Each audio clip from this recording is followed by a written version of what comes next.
Narito na ang Alien Talk kasama si Tony Israel. Is it a plane? Is it a drone? Is it a UFO?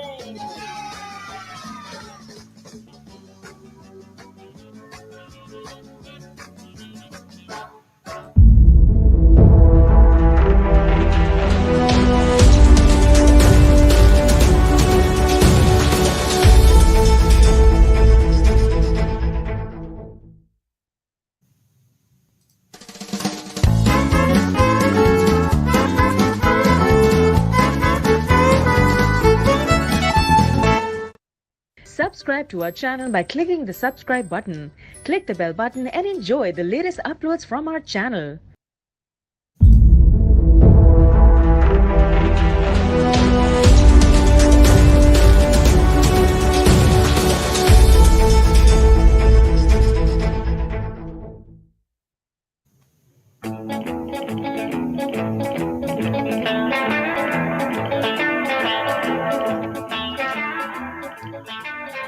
Saan mang dako ng mundo kayo naroroon, ito si Anton at si Mang Ardong bumabati sa lahat ng isang magandang gabi ng Sabado, Hunyo 11, 2022. At bukas, siyempre, Hunyo 12, Independence Day na dito sa ating bansa. Bago natin tatalakayin mamaya, ay napaka-interesting ho ito. Ito yung sequel ng Strangers in the World. Hindi yung Strangers in the Night. Hindi rin pong Strangers in Paradise, pero Strangers in the World. Dahil namin pong binabalangkas lagi, babalangkasin po ng Mang Ardo, yung bang alien presence on Earth. Ape, alien presence on Earth. At yung mga palatandaan ng mga aliens ay namuhay dito sa ating bansa. But of course, atin munang patuloyin si Mang Ardo. Magandang gabi sa iyo, Ed. Magandang gabi sa iyo, Canton, mga kasama natin na nakikinig ngayon. At of course, hindi natin kalimutan yung mga kasama natin sa Telegram at yung makikinig later. Of course, yes. Dahil ating inaanyayahan ng lahat na mag-subscribe para makatulong sa inyong paboritong channel. Tayo po available sa YouTube. Press lamang, hanapin lamang Canton, yan pong inyong makikita. At nandiyan dyan sa ibabaw, sa itaas. At yung ating Alien Talk sa Facebook. Dumadami na po yung ating follower dahil matagal na talaga yung Alien Talk sa Facebook. At yung mga luma naming episode ay nandiyan dyan pa. Hindi ho naapektuhan. Pero may mga iba na talagang hindi na natin mababalikan dahil tinanggal tayo sa YouTube. And sa Telegram, yan po yung makikita ka, Anton Live. Hanapin lamang po. At yan din po ang ating larawan. So kung kayo po ay naibigan ninyo ang aming tinatalakay dito sa aming himpilan, ay mangyari mag-subscribe sa ating channel. So Ed, bago natin talakayin yan, ako muna ay magpapatalastas.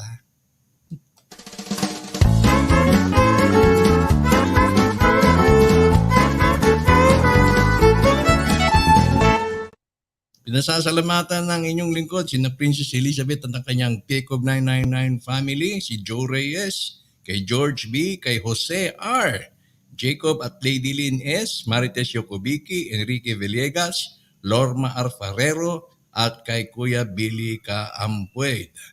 And a special shoutout din po sa Leverge Condotel. Kung kayo po interesado, magpadala lamang po ng inyong email sa leverge.condotel@gmail.com. Dito po makikita po may 2 units po silang available dyan sa SMDC, sa SM Sukat. May isang 1-bedroom unit at meron din pong 2-bedroom unit. Sa 1-bedroom may maximum of 3 persons at dun sa 2-bedroom units ay pwede po hanggang 3 person. Located po yan pinakamalapit sa NAIA, sa International Airport, kaya hindi po kayo mangangamba kung kayo ay merong flight na hahabulin, kung kayo po ay nakastay in sa Leverge Condotel SM Sukat. Bakit ang feeling title, Canton? Leverge. And Siguro para doon mag-converge. Di kaya gano'n? Parang kung yan France. Yes, leverage. Global.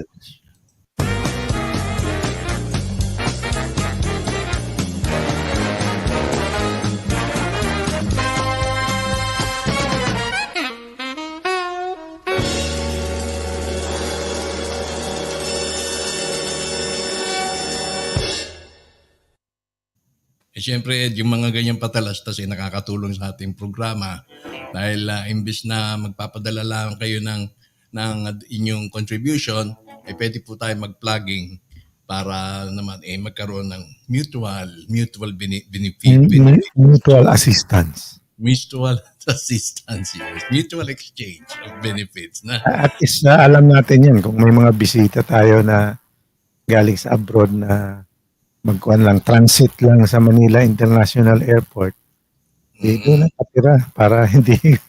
Ay, ako rin, sabi ko nga, pag next time, hindi na ako. Kung kasi dalawang units, that means dalawang dalawang kanyang rooms lang to, parang 2 bedrooms. Meron siyang 2 bedroom at meron din siyang 1 bedroom. Pwede ako pagka imbis na mag-hotel pa tayo ng cheap hotel, dyan na lang, dyan na tayo sa Condotel na Leverage, Condotel sa SMDC. Kung tutusin mo, pwedeng lakarin yan. Kung sinipag-sipag ka, papunta dun sa naiya. Malapit na malapit Alright, Ed, ang ating paksa ngayon ay napaka-interesting dahil nga gaya ng ating tema, Strangers in the World. Ito isang nahanap mo, nakita mo na namangha ako dahil ngayon ko lang ito narinig. So ito ay ating, ngayon ko lang narinig itong mga Wingmakers at itong tungkol sa Chaco Canyon dyan sa New Mexico. May na-discover silang artifacts. So paano mo ito na-discoveryhan at ano itong mga Wingmakers? Ito magiging question natin. Ano itong mga Wingmakers? Anong relasyon ito sa time travel at ano rin itong relasyon sa Strangers in the World? Return of the Wingmakers. Ed, take it away. Take it away. Alam mo, yung I first ran across yung unang kong pagbasa niyang Wingmakers na yan. Before our UFO conference.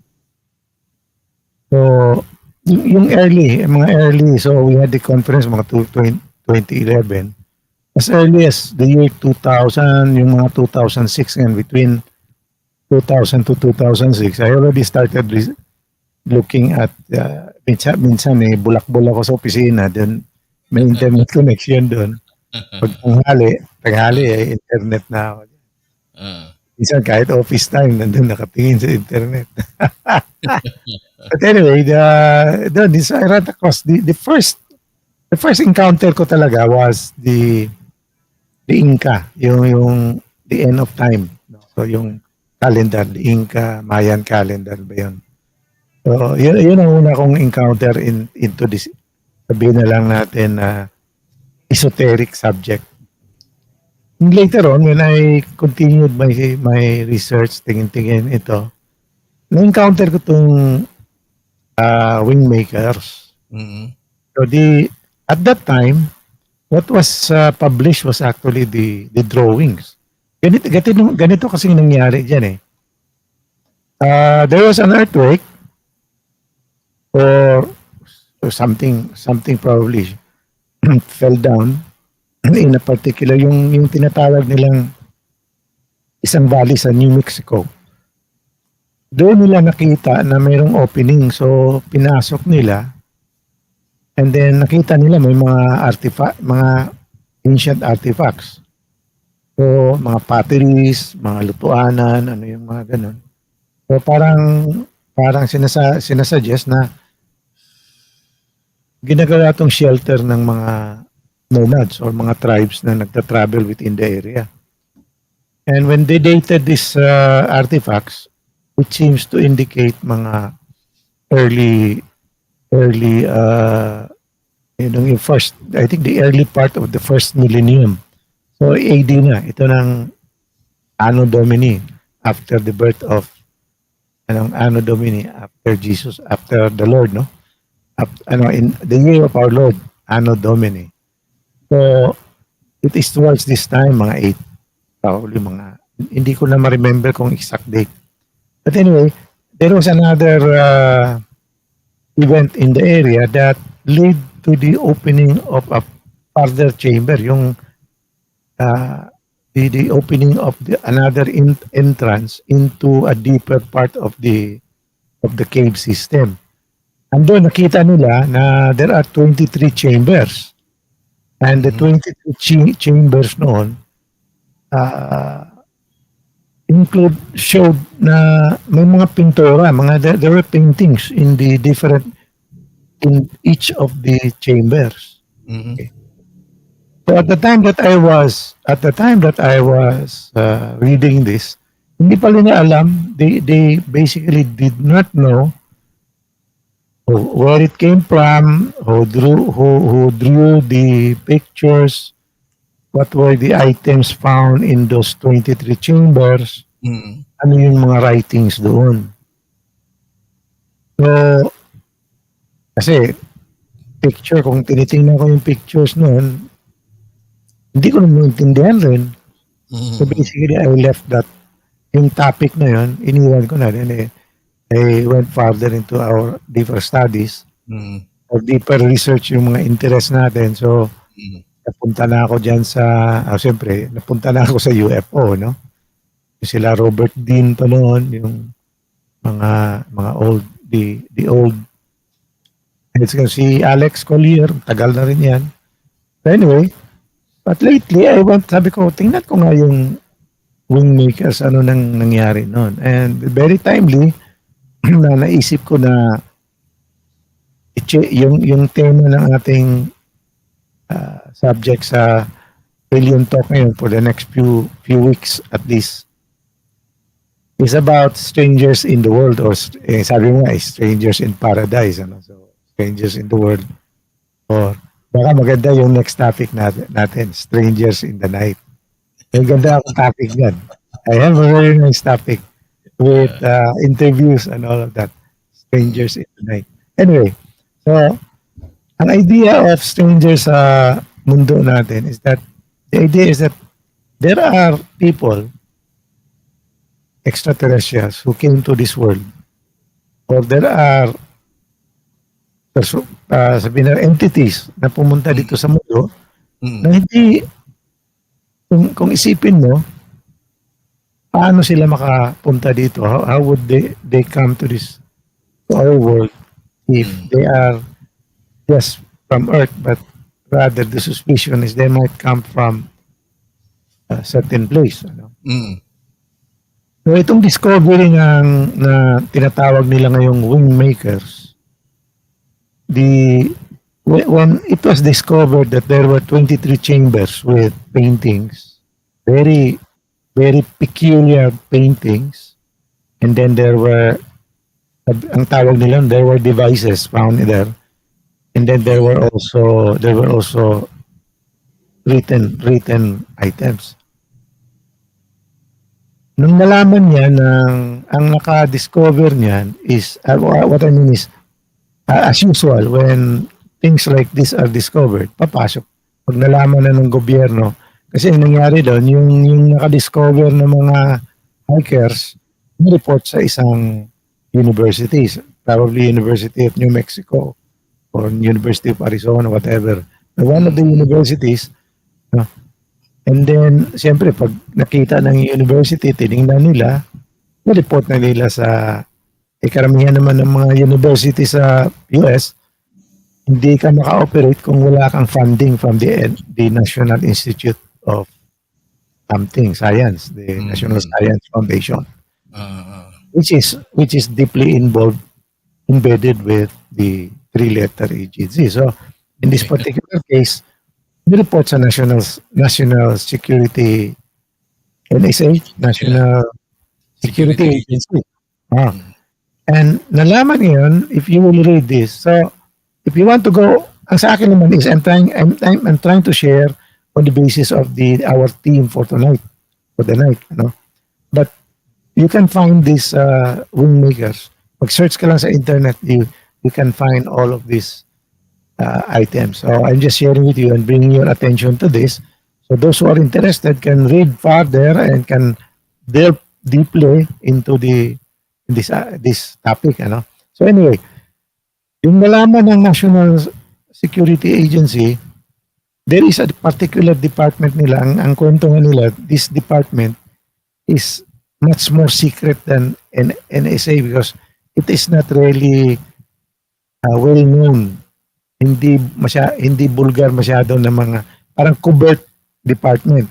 And they called it the Ancient Contact Intelligence Office, ACIO.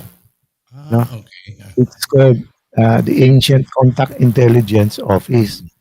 So, nailagay itong pag-review nitong 23 chambers na to, nahulog ngayon sa under the NSA in that, and particularly in that Ancient Contact Intelligence Office. Now, so, involved mo ito, siyempre pag three-letter agency na yan, the full funding yan, kompleto ang pera yan, kompleto ang they started getting people to do the research and then magpunta doon, recover the items.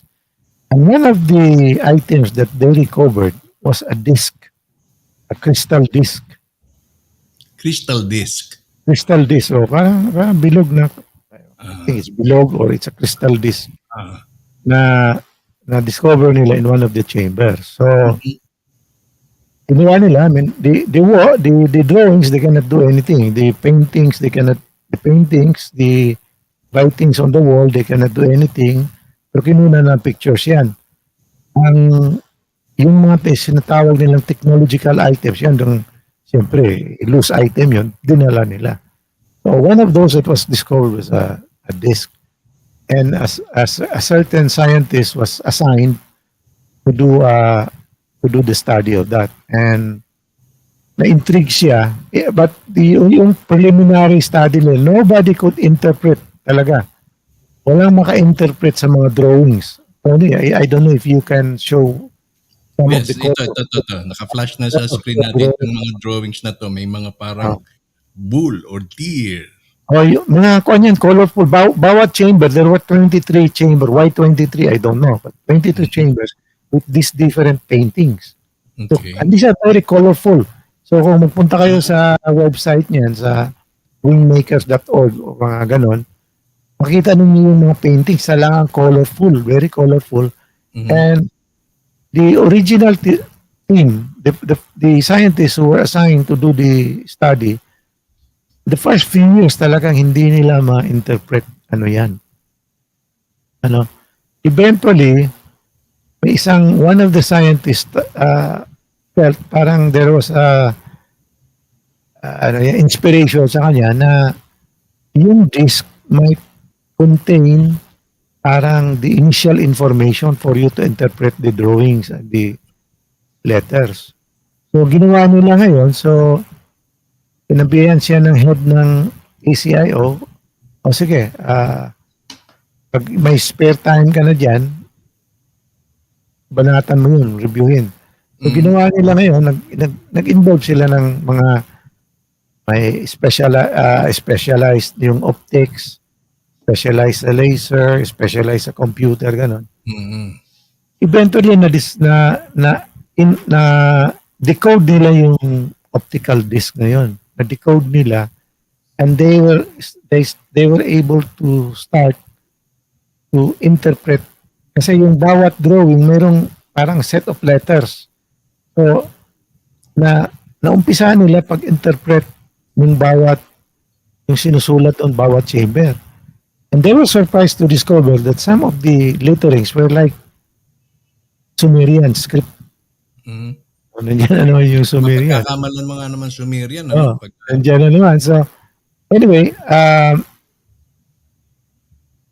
they were able to start interpreting yung data, yung mga drawings na yun. Pero, siyempre, yung classified yun, so hindi pa na-release yun. But one of the key points, yung scientist na nag-umpisa ng nag-research niyan, started getting messages ata or something. Para bang inspiration na itong gawin mo, itong gawin mo. So either he gets it through a dream or to a mental telepathy or so he starts Parang receiving. guided. Oh, so using the findings nila sa disk na yun, they started interpreting the different items. So I have not gone beyond understanding the different drawings, ganon, but they were able to, that scientist who got the inspiration started getting the messages and started to get started interpreting.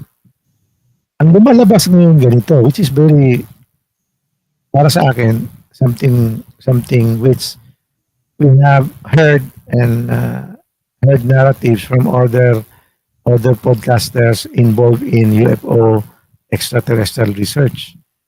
And one of the people that would probably come to mind is yung kapatid ni Paul Anka, si Bashar. Kapatid ba ni Paul Anka yun si Oh, Bashar? kapatid ni Paul Anka yun. Kapatid niya. Real name niya is, family name niya Anka eh. Parang channeler yun, di ba? Oh, channeler. Oh, parang Yeah, ganun. yeah. So anyway, one of the if you've been listening to that guy, that channeler, one of the things that he keeps on saying is that the person he is channeling comes from the future. Yes. Diba? Yun ang sabi niya na palagi. The person channeling comes from the future.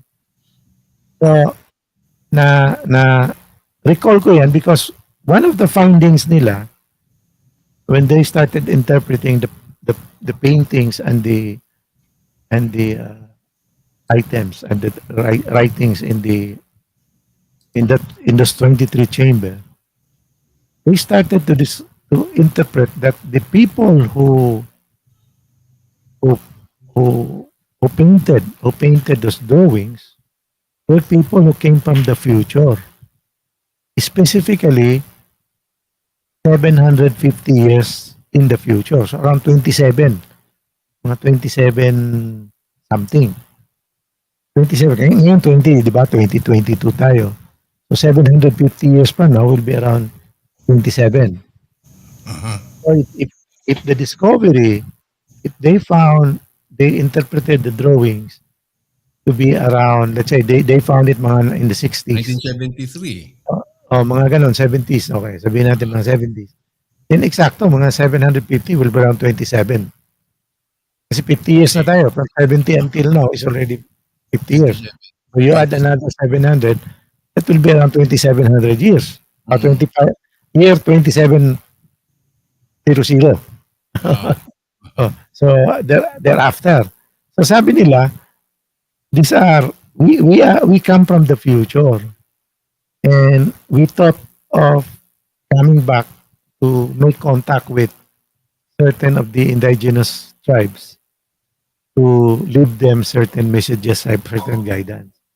And then, bago sila, probably they have to go back to the future, they left these messages.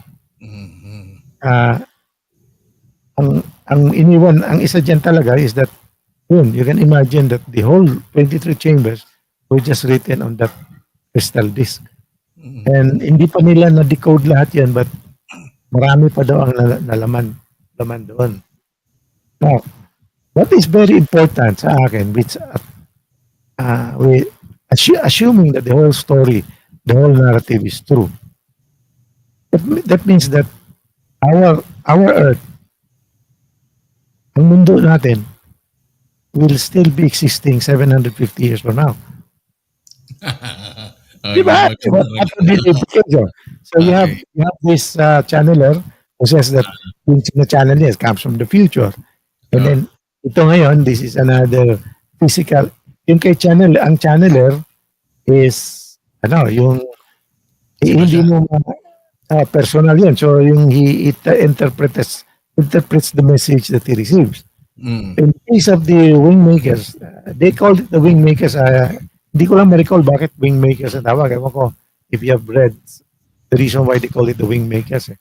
But anyway, the point is that if they say the evidence is there, so there are 23 chambers with drawings, with writings, and advanced technology. And the only, so far, ang nabasa ko na in-explain na technology, yung crystal disk, where he started getting the information, decoding the information, and interpreting the different chambers. Now, but what is important for us, we go behind the story, is that if these beings who draw the paintings, yung nag-drawing ng paintings, at saka nag-iwan ng mga materials doon, at saka ano yung sulat nila, they are really time travelers who came back to our time and then bumalik na naman sa time nila, only confirms that Earth does not end. Our Earth, and that is good news, di ba? It is good news that our Earth will not end. That we will continue to exist until 750 years from now. Palagay mo ng 700. 700 years from now. Okay. And ang sinasabi dito, by that time they had already discovered the principles of time travel, kasi time travel naman sila eh. It could be earlier kasi I'm not a follower of that Bashar. Well, hindi rin ako follower niya. Hindi ako follower doon, pero kung sino yung follower noon, maybe you can put a time frame kung anong time frame yung nagcha-channel. Kung what time in the future yung nagcha-channel. Diba nagsasabi siya, nagsasalita siya. Yes. mabilis magsalita yun. Anyway, so that is one big key information para sa akin. The other information that is very weird para sa akin is the weird part. Sinasabi nila na yung nagta-time travel are members of the ACIO, yung Advanced Future ACIO. Members daw sila. Oh. They are the future ACIO. So continue pa. Does it mean that itong mga later agencies of course still continue into the future? Di ba? So, sige. So yun ang ano ko na around the first millennium, the first probably mga I'm not really 80 or 80 AD sila or 800 AD. But the point is they were in the first millennium and they were, kaya sabi ko, strangers in New Mexico, strangers in the world. Because well, it's true that they are from the future Earth, but they are not of the current Earth, the old Earth, or the olden time of this Earth. they are strangers. They're strangers to the time that they arrive at. So strangers in the world. So yun ang peculiar na that. So if this story is true, and then we're getting a lot of information now. Ano ba yung nakikita natin yan? Muntok Project. Philadelphia Experiment, Montauk Project, Looking Glass, Looking Glass, remote viewing. Yes, remote viewing. Even remote viewing is no longer just present, pero they can look at future time. So yung Looking Glass is parang crystal ball ata yun, na makikita mo yung immediate future. Okay. And then, sige. So what I'm saying is, if you start looking at these different narratives that we are getting sa ating community in terms of the progression, the technology that we uncover, makikita mo na time travel is involves the different black projects or even the White Alliance or the Earth Alliance and the benevolent ETs. You run across stories of them able to see the timelines. Like si Alex Collier, the reason that the Andromedan the Andromedan Council came to the world is because they saw that 400 plus years from now, the ang kwento niya is they have seen that something like 400 years from now, the galaxy is overwhelmed with uh, governance that is dictatorial and out ano yun? Uh, Tyrannical. totalitarian dictatorial. Oo. Kaya they have to come back to our time and try to prevent the development. Kasi sabi nila, the source of that expansion of the galactic totalitarianism and the dictatorship started in Earth, the Moon, and Mars. So they have to come back and try to prevent that Mhm. progression na yun ang mangyari. And that is why we have the Federation of Worlds and the Intergalactic Federation of planets or of worlds who are now present in our solar system. Because primarily they have driven out the evil extraterrestrials, and they are trying to make sure that we will progress on our own volition, on our own choices, of our free will, without being influenced, mandated, controlled by other species or Ay, nakita that natin yan process in or the that last 2 years, process. in the last 2 years Ah, nakita so natin yan. that these are it seems to be part of the story. So Mm.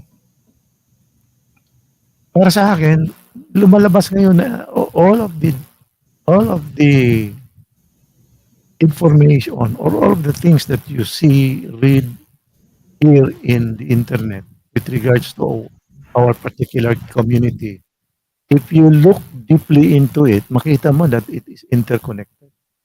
Mm. And there is a new guy that has come out. I just heard about him in the last few weeks.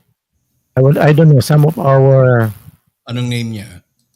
some of our who is this of our community might have run across him. Si Ismael, malapit na maging Israel. Ismael Ismael Perez. Perez. Have you run Author across yan, his no? name? Yung author yan. Dito, Pilipino to, di ba? Ewan ko, I'm not so sure, but ang kwento niya talaga is very, in other words, kung maniwala ka sa kinikwento niya, I mean, everything that we know of will go out of the window. Yun ang masabi ko. If you believe what he is, if you listen to him and then believe what he says, everything that you have believed previously will go out of the window. So yun ang ang ang, ang reason bakit sinabi ko kay Kaanton na tingnan natin tong Wingmakers. Mm. And tinignan ko and then developments that has happened. Makita mo talaga na what is happening in the world with regards to UFO, with regards to extraterrestrials, intraterrestrial, etc. are all interconnected. Correct. And then we can start building up the threads of our real development as a species and the real story of Earth. Today, there's a new term pala, no? When we progress, ito si Ismael Perez, sabi niya, when we progress beyond Homo sapiens, di ba Homo sapiens, Homo erectus, Tayo Homo sapiens na. Homo erectus, Homo sapiens tayo eh. The next development of humanity is going to be Homo galacticus. Paano? Galacticus. Because Paano yan? Anong we will- itsura kaya natin na nun? we will become, grabe talaga. I would suggest you listen to Ismail. You can just do a research sa YouTube. And the reason, and if you listen to his story, and then makunik mo bakit tinatawag niyang bakit maging Homo galacticus tayo. Okay. Meron akong screen dito. May several gentleman by the name of Ismail Perez, no? Meron ditong Chicago Sun-Times. Meron din, ito totoo na mga nasa larawan. So, siguro one of these days ituro mo sa akin kung sino yung Ismail Perez na yan. At maraming. He's a young man, big, Mm, big body. Bob, kalbo. Kalbo hindi ba? kalbo. Mata pa. Ewan ko kasi nakakalo eh. Baka nga. Baka nga. Writer siya ng Chicago Sun-Times, no? Hindi yan. Hindi yan. Hindi yan. Kasi Hindi he's yan. an author of a book. Ang Ano? title of the book niya, which you can search, is Our Cosmic Origins. Cosmic. So you can search sa YouTube Ismael Perez and Our Cosmic Origins. Ito. Ito na, meron dito lumabas na Ismail Perez. May buhok naman eh. Mukhang Ayun. meron yan, Cosmic Origin. Tapos Ayun. featuring of course, nandyan yung Eye of Ra, no? Ayan. Ano yan? Parang logo ata sa ano. Parang logo niya. Now, balikan natin kanina yung tinatalakay mo, Ed, tungkol dun Ah, sa Wingmakers. 23 chambers, no? Kasi may napansin ako rito, yung sa 23, hindi ba ang 23 is half of the number of DNA that we have, na? Kasi 46 ba yung genes natin? Tama ba yung genes or DNA? Ha? We have 24 ba?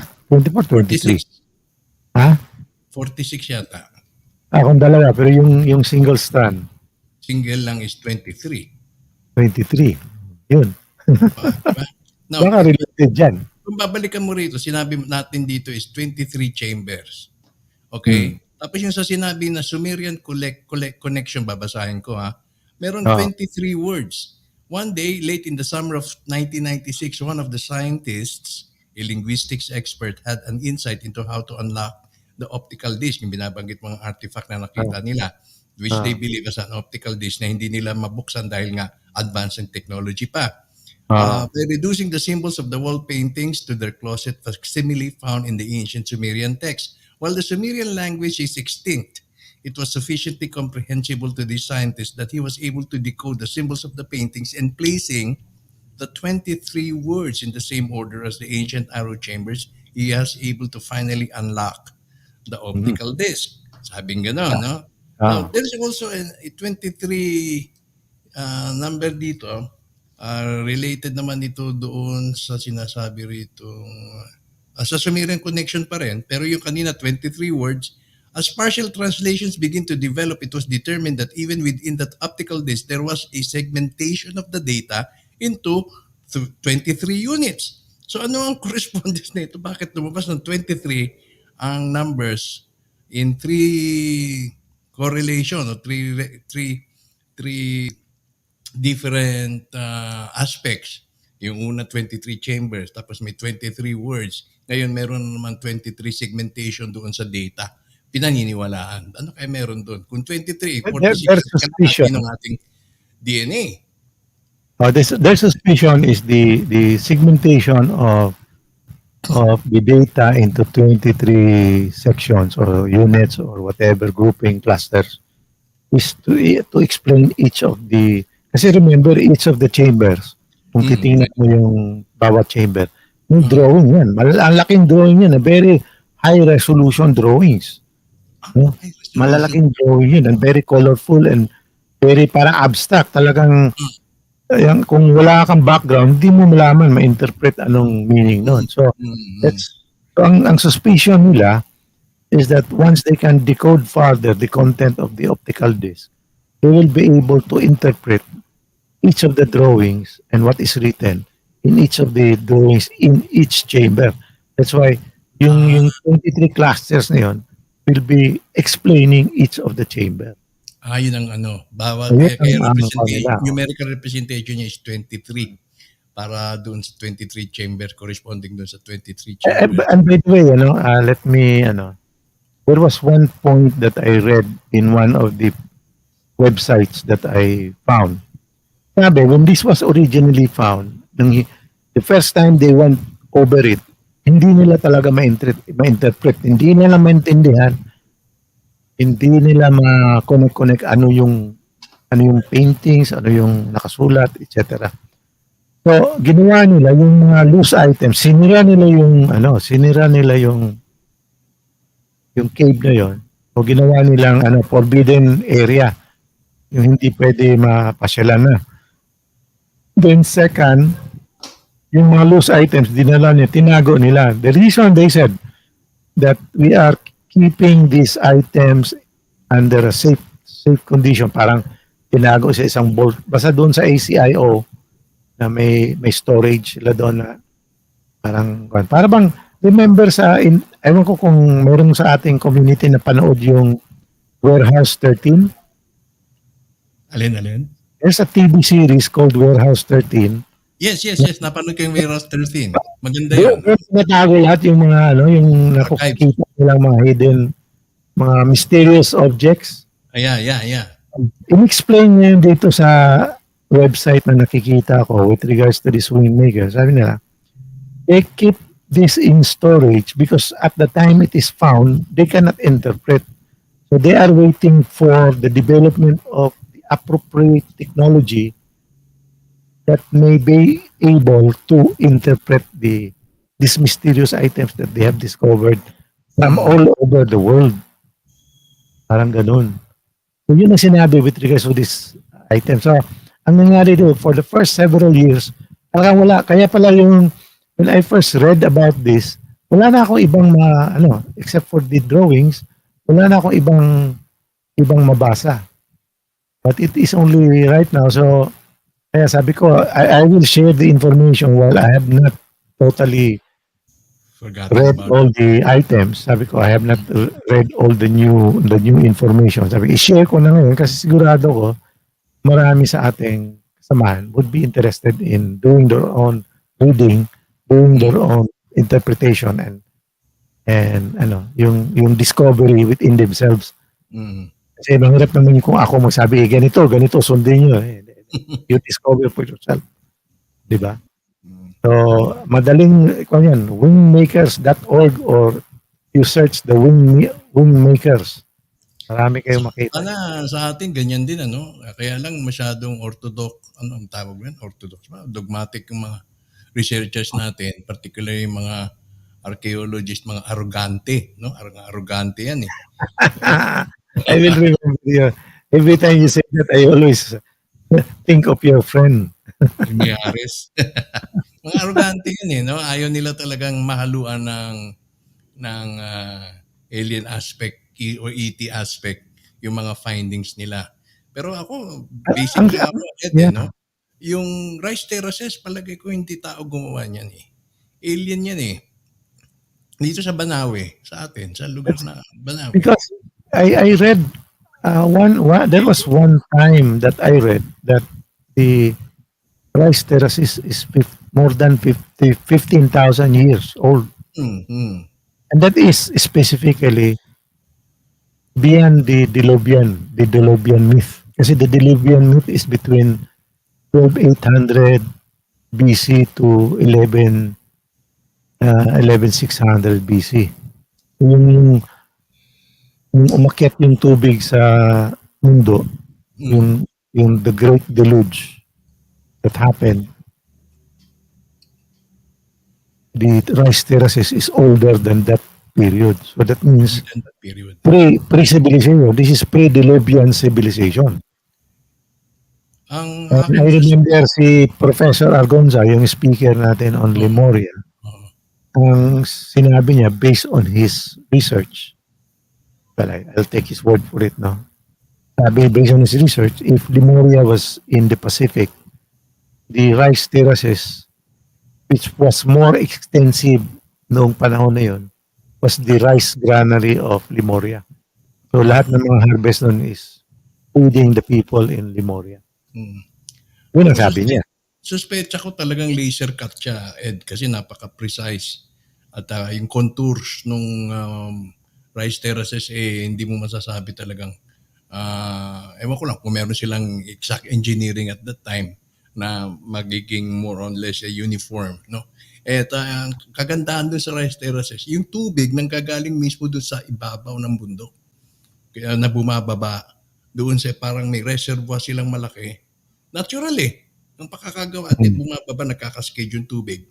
At yung bagsak ng tubig, hindi yung malakas ha. Yung talagang malumanay, very Oh. very stable yung stream ng tubig niya na parang talagang Which is, provide ng ano.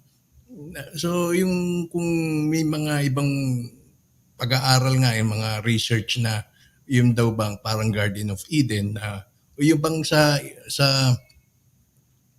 Iraq ba yan? O sa Baghdad? Yung may garden doon na nagkakaskade yung tubig. sa akin, yung Babylon, the gardens Yes, of Babylon. the Babylon Garden, parang ganon. Ganun yan. Ako mismo nagpunta ako nakarating ako dun sa lugar na yun, mga 3 times na. And, Sa Babylon o sa Ifugao? Sa Ifugao. Okay. Kala ko sa Babylon ganyan. Tinatanong ko yung mga tao doon, ang epic kasi nila is talagang yung bang oral, no? Oral tradition. Oral tradition. Hudhud. Kaya hindi nila masulat yun. Matagal yung ilang oras, ilang araw ni tinatapos yun. So wala silang mga written, yung mga documents na para may translate yun sa common language, na understandable language. Pero ang sinasabi nila na yung kanilang kabunian, yun ang nag-provide ng rice terraces nila. And what is the kabunian? Yun ang pinakatawag nila sa Diyos nila doon. So kung may patawag, ang kata nila ay kabunian. At may mga forces nung naglanding o dumating at ginawa yung rice terraces. Kung sana kung may maka-develop ng mas thorough research tungkol dyan sa mga legends na yan, hindi naman talaga parang hindi ako naniniwala na sasabihin mga ninuno. Sinong ninuno? I mean, I think we can go back to yung sinulat ni the late Professor Jung Ramirez. Because he was very focused on putting down on paper on yung coffee book. May malaking libro niya. Sinusulat niya doon yung myth ng different indigenous tribes as it relates to the UFO. Specific si Jong na UFO ang what he was trying to link the different mythology or stories of the indigenous tribes. So an example niya is a good example is yung Agong. The Agong is shaped like a UFO. UFO. Ayan. Yun nga, sana yun ang mapagtunan ng pansin. Palagay ko mas magiging exciting yung trabaho mo, Miares, ha? Hindi na focus ka lang sa siyensya mo. The problem with I don't know if it will change, pero yun ang problema sa once you become you do a study, you're a student, you're an anthropological student, you will learn the stories coming from your professors, yung current professors mo. And then you prepare your dissertation from what your professors tells you. So you never go further than what your professors will require you. And then once you start teaching and you gain your own professorial tenure, doon ka lang makapera if you start getting grants for the papers that you will put out. And the problem is that the papers that you put out will have to be peer reviewed by people that you were reporting to before. So you can never write anything which will run counter to what all of this peer group and yourself has written. Because if there is any new theory to try to explain the phenomena that is around, that will be talagang put down. It will be put down because yung grant money, yung research nila, yung payola nila is based on what they have explained. And if somebody comes and try to come up with a new idea, especially ET, ganun. Violation kagad yun, ha? So grounded na talaga ang academic circle, grounded doon sa foundation kung paano itinayo ito at sa kung ano ang foundation ngayon na nag-exist for several hundreds of years na hindi ka pwedeng mag-divert. Otherwise, kung gusto mo mag-divert, kumuha ka ng pera mo. Marami diyan ang mga famous diyan sa ang nababalitaan is yung sa abroad, pero I think it would be the same here na if you go outside of the normal na Normal. teaching, mawala ka talaga sa liga. First, you'll never get any teaching positions. You'll not get any grants. You will not get papers published. Diba? Doon ang, anong tawag nito? When you start teaching and you start publishing, that's where you make money. And then once you are known for your publications, then you start earning grants. And grants is yung mga field study, di ba? Propose natin na pang SSU University. Yun, SSU. Sa mga Siraulo University. Pero sana si Bill Gates, dyan na lang pinagtunan niya yung pansin. Ang dami-dami niyang pera hindi niya maging mental challenge. Problem is, academic challenge. Our field is walang pera to. Ang gusto niya, pera na. Marami nang bumitaw sa field natin kasi hindi nagkakaroon. Hindi tayo now that you mentioned about current events, Bill Gates, I don't know, did we discuss it kanina?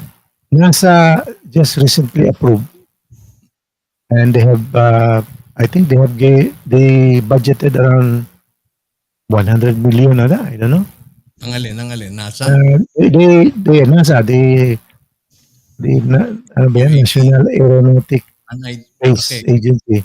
They recently they approved they established the UAP, an Unidentified Aerial Phenomenon Study Group.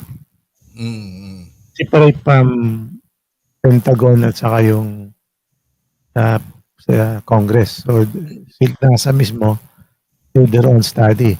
Now, the question is, what is the direction of the study? And kung supposed to be tingnan mo nga yung Senate investigation nila tungkol dun sa mga ganyang UFO disclosure, wala kang mapupulot, wala kang mapipili. Wala. Lalo na kung advanced na yung pag-aaral mo. Alam na namin yan, matagal na namin alam. Walang exciting. Walang exciting tungkol dyan. Pero ito bibigyan ko na lang doon ng daan, Ed, pakinggan natin yung pinadala sa atin ni Saldi, yung kaibigan na si Saldi Vilches, no? Ito yung comment ng isang senador. Hindi nga lang natin matiyak kung ano ang timeline nito. Pero and the reason that's important is that the American people have no idea, really no idea about the immensity of the threat in space. And I've made this comment in a classified setting that I wish the American people could be present in this room. Not this room, but the SCIF, because our adversaries know what they are doing. We know what they are doing. They know we know what they are doing. But the American people have no idea. And so this discussion and debate will have very little interest in the American public. It's carried on in a level of, forgive me, bureaucratic language that most Americans would have trouble seeing an immediacy in their daily lives. But if they were privy to what we hear, and you know it much better than we do because you live it, I think they'd be pretty alarmed. This is not by way of criticism of you because you're living with the strictures of what is classified and not, but I think we have a real obligation to explain to the American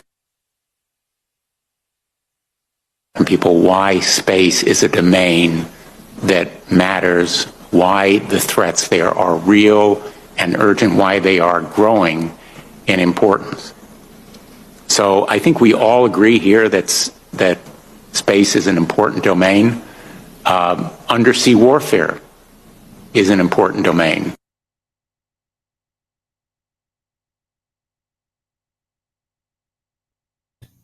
So, yan contribute sa atin na pinadala sa atin ni kasamang Saldi Vilches. It seems na mayroon silang mga tawag nito ay undisclosed information o yung top secret information regarding things that may be happening in space na hindi natin alam. And nakikita nila, pinipresent nito ni Richard Blumenthal doon sa US Space Agency proposal. So tapos na ito, no? Kasi meron na nga silang US Space Force Meron na Agency.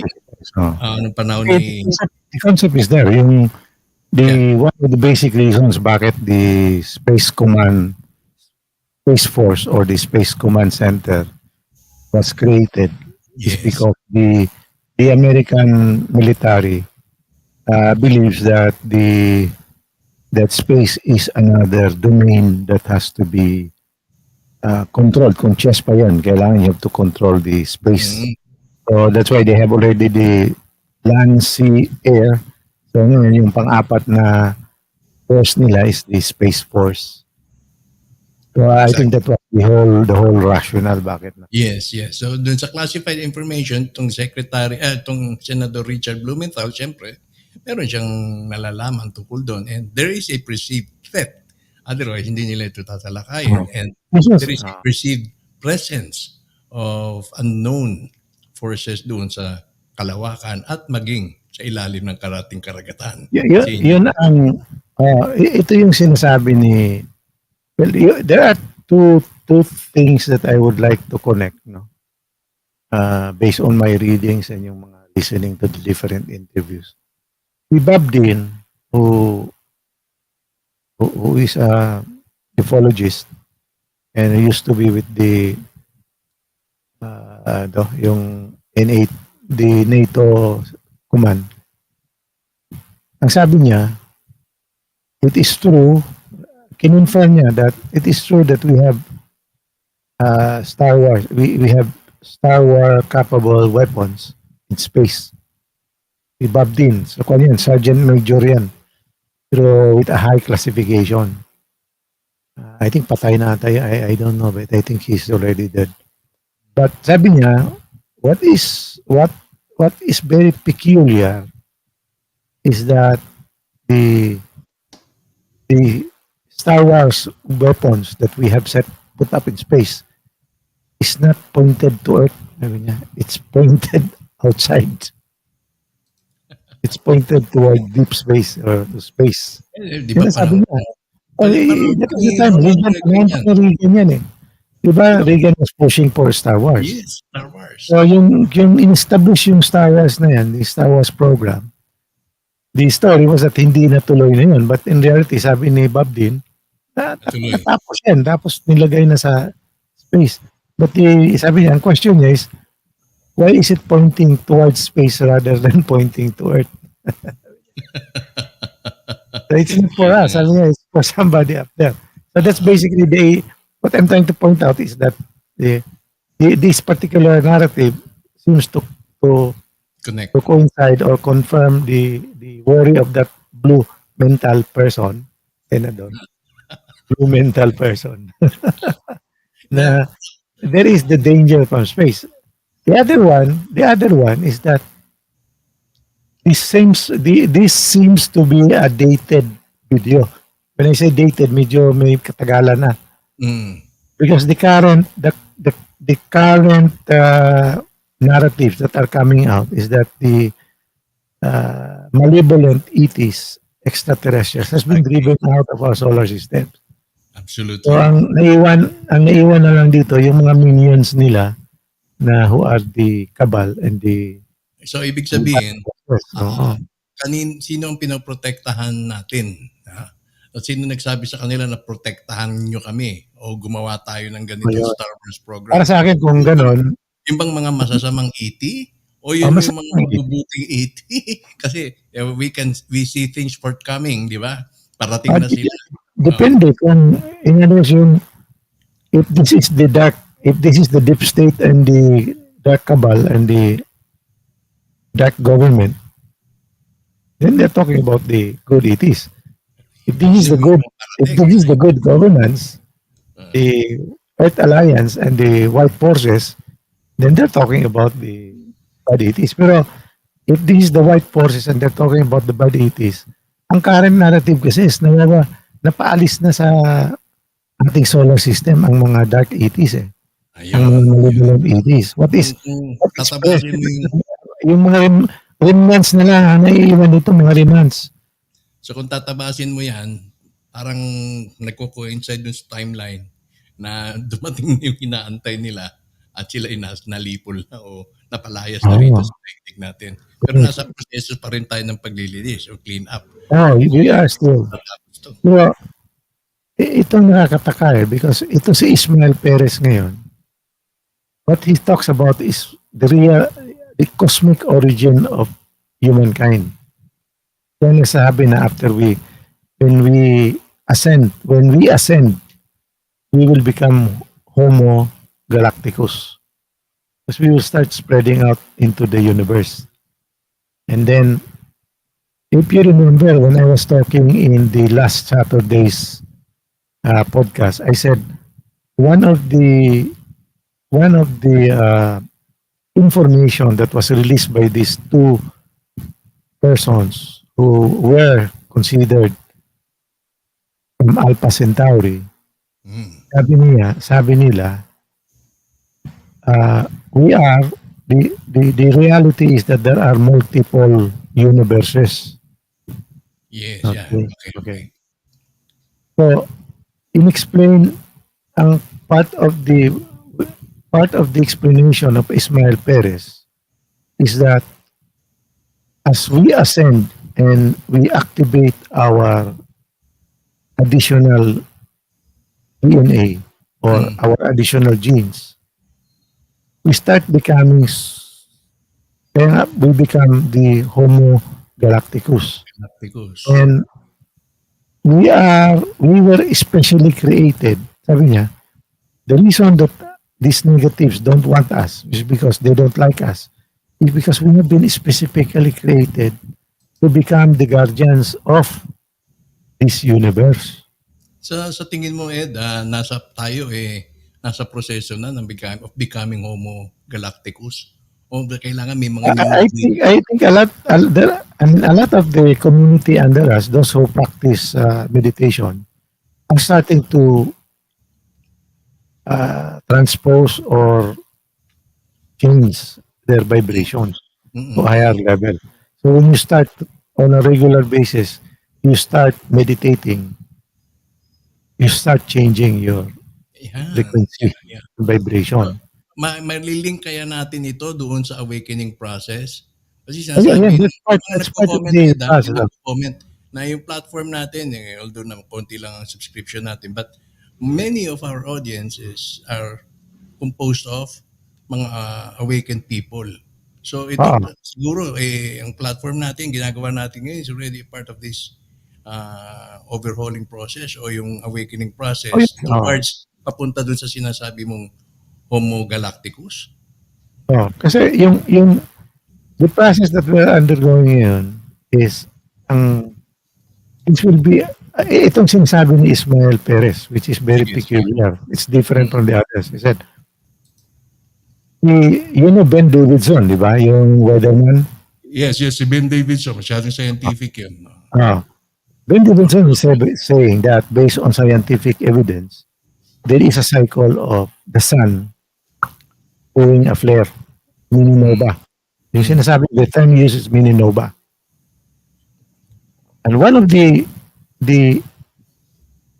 things that will happen on Earth that is part of the New Age idea is the event. They call it the event. Carrington. But Similar to Basta the event. But what I'm saying is, when when people who spouse this are being asked, tend to direct the story toward the flash, a sudden flash of light from the sun. mm, When that happens, and it hits the earth, including every living being here, it will accelerate. It will accelerate our. It will accelerate the ascension process. mm, The ascension process will happen when your frequency will change. Earth is now changing its frequency. Ang sabi nila, the Earth is now moving towards the fourth level. density, or the Okay, fourth okay. level, density or dimension. Mm, Minsan yung dalawa na yun is binimix up, pero some people try to separate the different. But anyway, let's just presume na Earth is in the third dimension, we're going into the fourth. nag-graduate na tayo, gumagraduate na tayo. And this will be further further accelerated when the sun flashes. Okay. When the sun flashes, we will be hit with the photon energy. This is flash yun eh. Photon energy, and photon, when it hits us, will accelerate the vibration. Pag sa vibration, aakit yung spiritual. The problem is, yung lahat ng mga malevolent extraterrestrial, yung especially yung mga remnants na hindi nakaalis, matutunaw yun. That's the first. Okay. Second, yung mga minions nila, yung mga dark forces, na hindi who decides to continue. An example is those who are pushing the neck. These are the kind of people, sabi niya, who are pursuing or following the dictates of the evil one. Ang sabi, I mean, this is Ismail that I'm trying to paraphrase or try to understand what he's saying. Sabi niya, example of this is yung nagpo-push, yung mga pusher, ng mandates, yan, etc. Mandates, tyrannical. Hindi, nakaset na yung mind nila na sila lang ang correct. Yan, hindi sila maka-adjust with this flash. Pag flash niyan, yung hindi sila, they would probably go crazy. So ito yung bantayan daw kasi these are the possible na kung hindi sila mamatay, hindi sila ma-dissolve, they will go crazy. But all the rest, yung community natin who has already an understanding of what is happening will adjust itself, will try to adapt. Kasi marami sa mga kasamahan natin, ibang level of understanding, no? So yung kailangan tulungan natin, yung hindi pa masyadong nakaalam, pero try to guide them na itong changes na to is for the better. Huwag kang matakot, don't be afraid, don't be don't be fearful. Yun, ang importante yan, don't be fearful. We must express our love for humanity, yung mga ganon.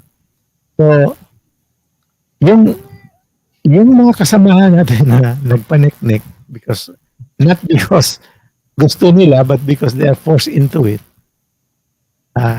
there is a possibility that yung nilagay sa katawan nila, maalis yun. But they will stay on the 3D earth. They will stay Marami. on the 3D. Okay. Nasabi mo I don't know if I misunderstood what he was saying. So now, sabi niya, when will this happen? Sabi niya, any day now. Yun ang sinasabi. Any day, it could happen tomorrow. Any day. Na-pick na naman yung aking imagination dun sa sinabi mong pag nag-release yung sun ng yung kill. Parang, ano ba yung may kill? May ganun yun eh. May something like that. Photonic energy. Yan, photonic energy. Matuturaw yung mga hindi makakayanan yun. Di para bang sinabi na yung mga demonyo yung natunaw nung dumating si Michael Angel. Si Michael, si Angel Michael. Parang ganun no? Na mga demonyo nasilaw, matutunaw at hindi makakasurvive. Yun ang aking pumasok sa isipan ko lang na may Yeah. pwede ko Itong mga perspektiba or yung ating interpretation of stories like this is formed by the tradition culture that we have been, education that we have. Kung Katoliko ka, yung mga archangel yan. Ako, darating na si Michael, tsaka si Gabriel. Yung mga ganon, yung coming of Jesus Christ. Return of Jesus Christ. Pero if you listen to, there are two sources ngayon of the cosmic origin. Yung isa, which is an old, I think she might have died already, but used to be an old lady. Yung edad na rin, very articulate. Nasa YouTube yun, ang pangalan Voyager. So kung mayroong interesado dyan, you can look at Voyager. That's the name. Hindi yung Voyager na spacecraft nagpunta outside our solar system. Yung Voyager ang channel. Okay. The other person that you talk to, which talks about a similar cosmic origin. I mean, he wrote the book called Cosmic Origins, Our Cosmic Origins. So yung Ismael Perez. I noticed that what the story, I've listened to him twice only, 2 occasions. And I've been listening to Voyager for some time, not in depth, but just trying to understand what she was saying. May similarity. And if you will dive deeply into the story of these two, try to connect them and clarify the timeline, yung reaction natin ng mga archangel or Christ will change. For those who will really go into deep study. So, talagang bitawan mo yung Yun mo. old education mo, yung tinuro sa'yo, yung sinabi ng mga peers mo, yung sinabi ng mga In fact, Ed, yung aking first encounter ko dun sa lone UFO na may tao kong nakita, may nakasakay. Ang description ko sa kanya is Gabriel. Radiant angel o radiant ang kanyang sinasakyan Nagpakita sa akin alas 12 ng tanghalin tapat. So, ang interpretation ko nung early interpretation ko noon was ito si Angel Gabriel.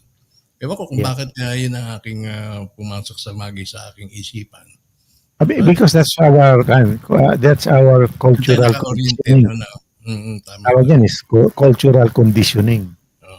Pero siguro next time pag-aaralan natin itong our cosmic origin, tignan natin kung anong mga leksyon na pwede natin kapulutan ng mga karagdagang impormasyon na exciting information. So sinabi mo nga na we are undergoing a process.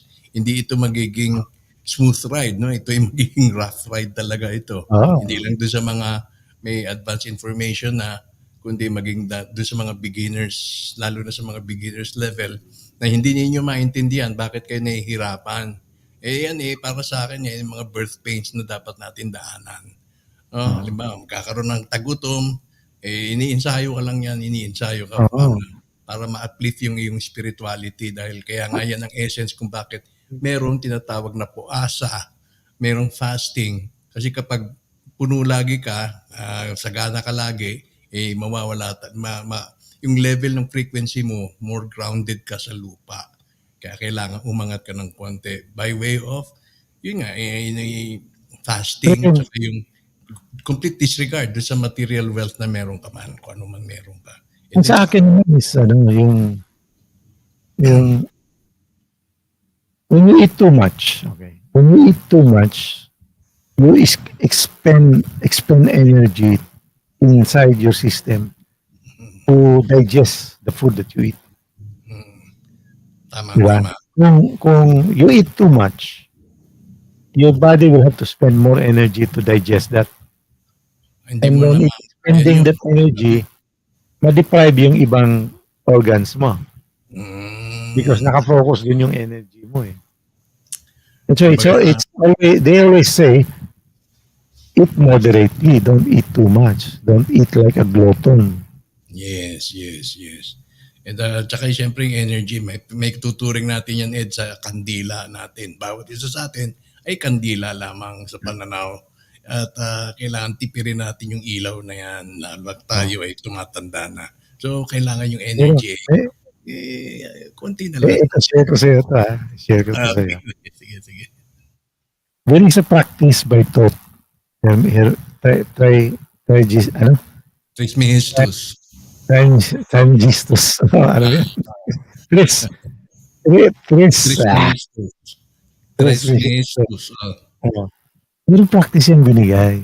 It will help you regenerate your body and extend your life.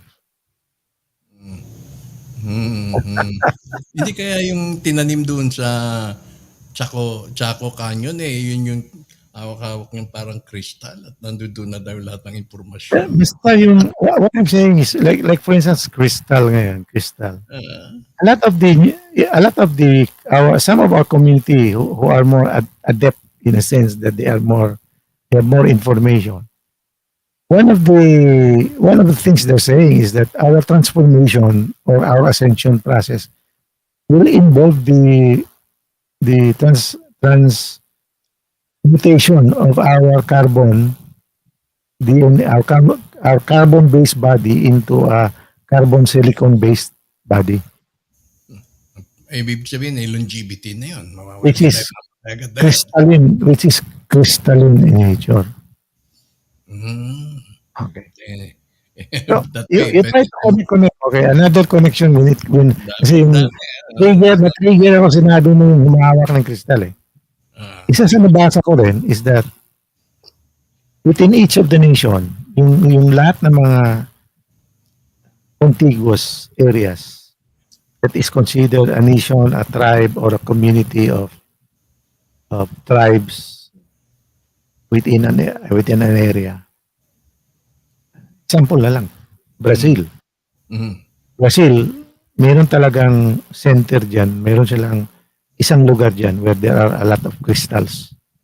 Okay. Even if you go deep into the earth, into the caves, makita yung malalaking crystal. And this is the one that is organizing or sabihin na natin, providing the necessary energy for your part of that earth. So, how it grows, etc. So, if you start using that crystal or not properly using it creates lopsided, yung bang ma-desynchronize yung energy that is supposed to be controlled by the crystal. Now, what am I leading to? Remember, some time ago, I think a year ago, I made a proposition. And I have always pointed this out. I don't know if there are people who will remember, or if you will remember. Palagi ko sinasabi this. The central location, if you drew a diameter, a circle around the Philippines, the central location of that boundary. So if you have the circle around the Philippines, the geographical center will fall in Romblon. Uy. Diba palagi ko sinasabi yan? Yes. And what is found in Romblon? Marble. And what is marble? Marble is crystal. Crystallized. In fact, may mga kuweba dyan na may mga kristal sa Romblon. Oh. So sabi kaya, nakita ko yan when I said, I did that, I made that work of doing a diameter, trying to identify what is the geographical center of the Philippines, and I found Romblon. And then I heard or I read that particular study that each of the different countries that we have, Romania, China, kahit saan, there is always a geographical center where you will find the crystals, the big crystals and the giant crystals. If not outside, then underneath the earth. At alam mo Sabi pa, ko, baka may effect itong nangyayari sa Romblon na palagi nilang pinakuha yung mga crystals doon. yes. And merong isang nag-predict or nag-plot, nag-aaral, ni-research niya yung seismological, yung mga tungkol sa lindol. At sabi niya, ang magiging killer earthquake yung magsisimula sa Romblon. Kaya pala. At yan ang maaring tumakbo hanggang Muntinlupa. Di ba meron yung fault na yung fault line. Muntinlupa fault line na yan. Yung dyan sa Metro Well, I hope Manila. not, ha? Yan I hope- daw ang iwasan na kapag yung lindol dyan sa Romblon. Kaya pag-aralan daw dapat If, yung if, Romblon. if we have enough people in Romblon, Kaya tama, nagko-coincide dun sa sinabi mo, nagko-correlate dun sa sinabi mo na yung geographical center is Romblon. kasi parang yun ang nagbibigay ng energy sa location mo eh. Kung mag-desynchronize yan, kalabuan na yung unbalance na yung mga islands natin. Marami tayo, hindi lang tayo talaga hindi lang tayo nag-aaral nakapag-aral ng ganyan eh. Kaya hindi tayo matanggap ni Isuldan will not accept that. Anyway, so At sabi ko, sa nabasa ko, then try to connect, sabi ko, I think Romblon really has a big impact on the Philippines. yes. So, Sige. yun. Okay, so yung ganun. So, ito yung kinukunik yung mga bits and pieces ba. So, sinishare ko lang, sigurado, baka mali yung interpretation ko or mali yung understanding ko. So, sabi ko sa inyo, you can do your own research and then tell me where we can improve on it. diba? So, tayo magtatapos na, no? Para makabigyan natin yung mga comments. Pero habang pinanonood kita, sabi ko nga noon, ito kamukha mo, di ba, yung lumabas na Pope, no? Yeah. Pero alam mo, may nakita ako ngayon may talagang aura mo, gumagwapo ka. Bago na naman.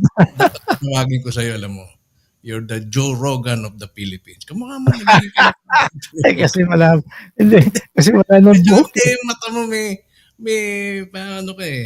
may impression na nadidevelop sa aking perception at Ano po nangyari kay Joe? parang kahawig ni Joe Rogan eh.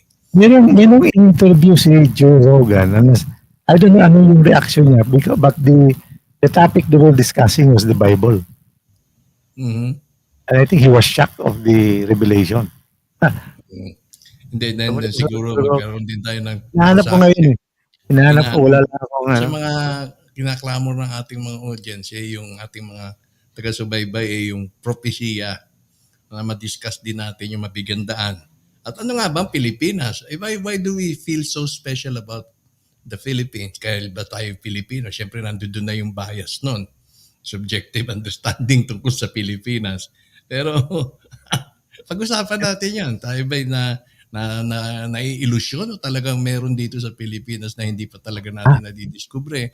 Dahil nga yung mga professor natin dito masyadong engrossed o naka-immerse doon sa Western thought, Western ideas na hindi nila alam. Baka akala nila yun ang tama, yung pala minamali lamang sila para hindi nila madiskubre kung ano meron dito sa Pilipinas. Di ba? Ito yung one of the ACIO office, yung Ancient Contact Intelligence Office of the NSA. There are several other, I think there are 6 other offices around the world. Mm-hmm. One of them is not in the Philippines, but one of them is in Indonesia. Bakit? Kaya yung nag-interpret ng paintings was the expert that came from Indonesia office. Or learned something from Indonesia. From Indonesia. And So, why do they have that office? And the question is, why would they have that office? why would they have that office in Indonesia? To cover Southeast Asia.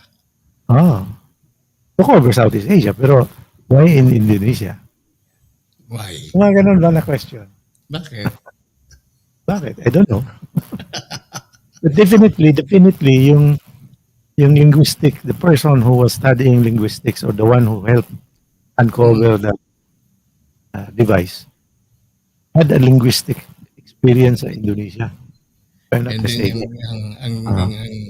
ang salita sa Indonesia hindi rin nagkakalayo dito sa atin no? Tayo sabihin payong din sa kanila. Payong tsaka yung marami pang ibang mga bagay. Sibuyas puti. Yung mga ganun, yeah. We have several similarities in words. Kasi tayo nga dito, dito na lang. Ang roots ng ating language is yung may connection sa Sanskrit. Yes, yes. And Sanskrit is the parang universal root of all the many languages of the world. And there are words in Hebrew that Ito. would be May similar to. pakikita ko sa Eda. Ito yung nakuha ko sa Agusan na nandun na sa Chicago Museum. Ayan. Yun Ayan. ano.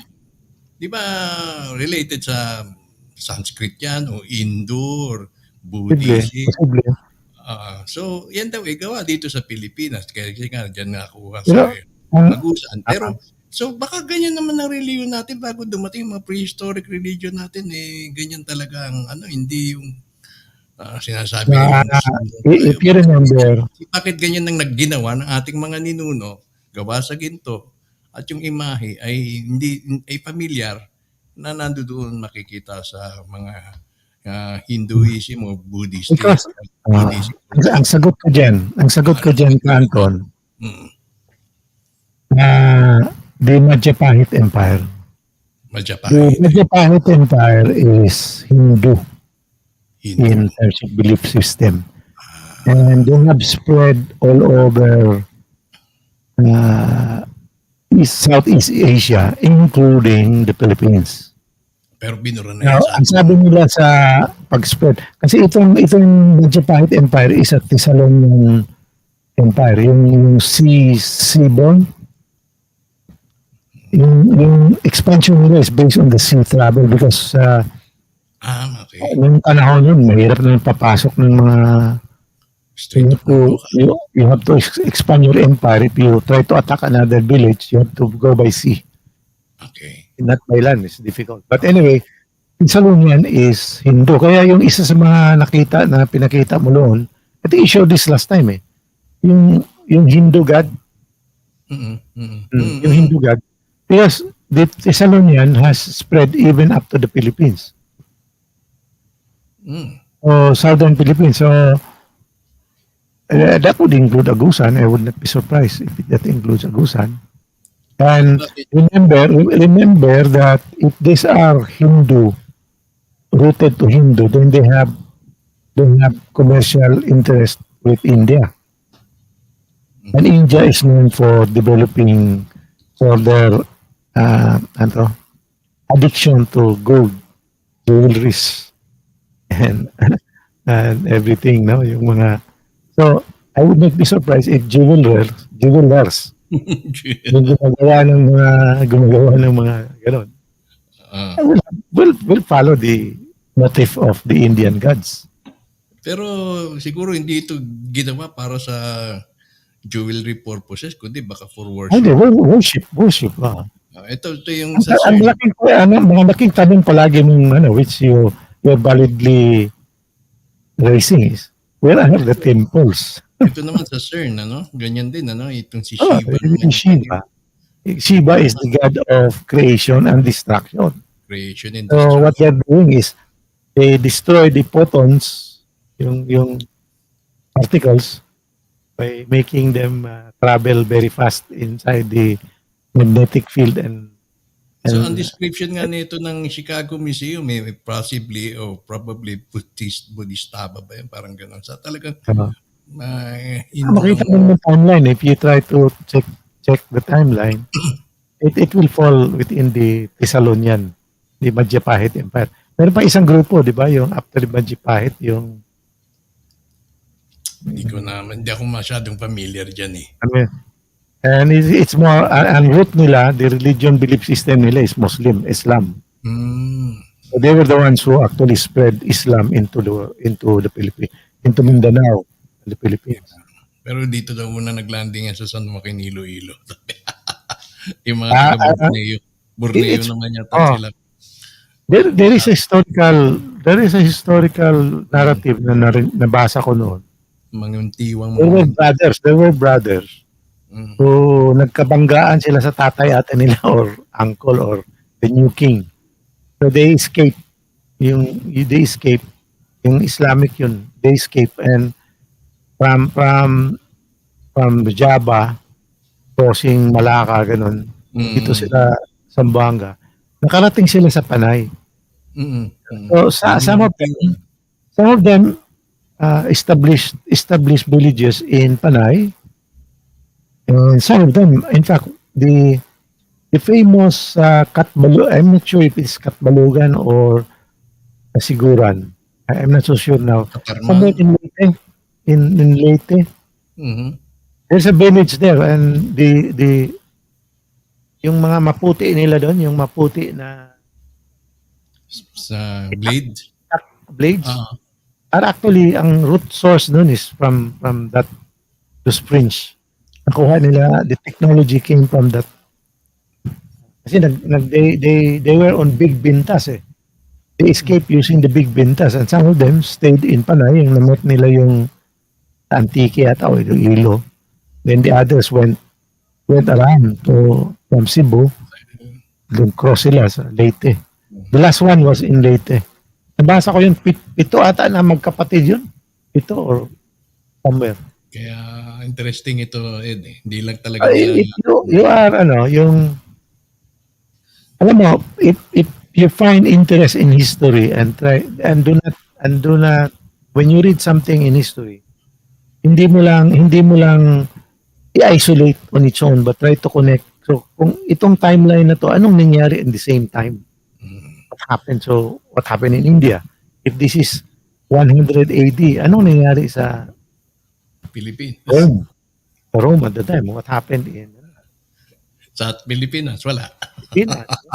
Hindi namin alam. You'd be surprised that there are reference to the Philippines from the other countries like Vietnam, Dimulo, Indonesian, no? The Vietnamese, yung Thailand, Vietnamese, even in China.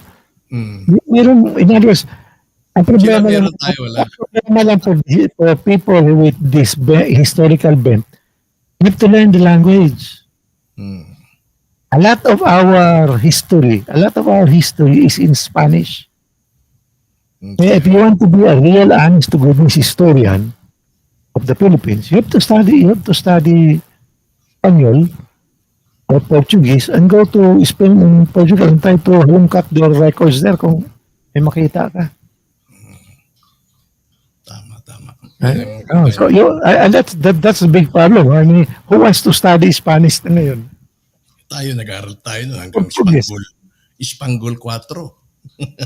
Nakalimutan naman natin yan. I was just happy passing 75 noon. Pasil. Dipisil.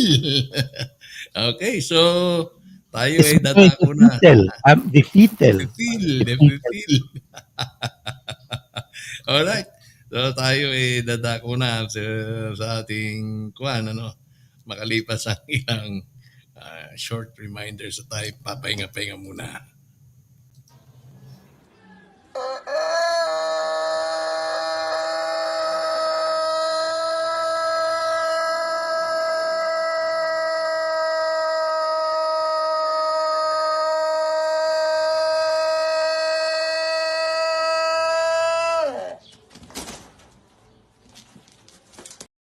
Okay, kaya yan ang ating Naubusan ng hangin. naubusan ng hangin yung manok.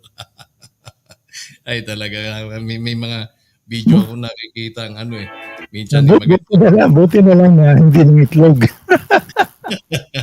yung mga tandang na called chicken. Okay? So, tayo muna yung magbasa. Unahin na muna natin dito sa dulo, no? Sabi ni Alvin, so kaya niya, Ilonggo more in Espanyol. Yun. Hindi ako kaintindi. O yung intindi, Espanyol yun. Hindi. Pero yung may salita rito. No habla Espanyol. Mi Espanyol is muy poco. Poco. At sabi ni Renway, sa transition daw natin later in the form of third to fifth, ma-alter o may enhance ang DNA natin at may ibang composition ng katawan natin at hindi na raw tayo magkakaroon ng waste.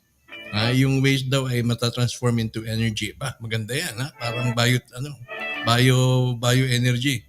Ang pagkain daw ay gulay, isda, prutas at bawal na lang ang hindi, bawal yung mga living creatures tulad ng baboy, manok. At BBM BBM, ano BBM ulam mo? Baka, baboy, manok. Galing ang info na ito sa Galactic Federation. Yan. Bawal ang BBM Anong BBM? Baka, mamoy, manok. But thank you Renve. Magiging pure vegetarian tayo. Di ba? Okay naman yan eh. Oo. Meron pa nga yung mga eritarian, yung mga hindi kumakain Okay. Yung lang, yung depend on the energy of the sun. Oo. Energy ng nature. Breatharian ang tawag nila, breatharian. Hihinga lang daw sila. Parang hindi lang Mahirap nakakain. yan. Okay. Kalaki ko dito. Sabi ni Mr. Information, Tagalog language is the remnant of Hebrew language. Hindi, parang may Sanskrit talaga yan eh. Hindi. Ewan ko kung anong sa Hebrew. Ay. Alvin Sukenya, malakas talagang energy ng bato, lalo na pagka-crystallize na puti. Yung iba, nababaliw pag hindi makontrol ang paggamit. Bakit kaya ganun, Cardo, yung fifth kind ni Paul Wallace, maganda rin pakinggan at panoorin, maraming napupulot na aral. Kilala mo ba to si Paul Wallace? Narinig ko. Alam ko lang na Wallace yung sa Braveheart.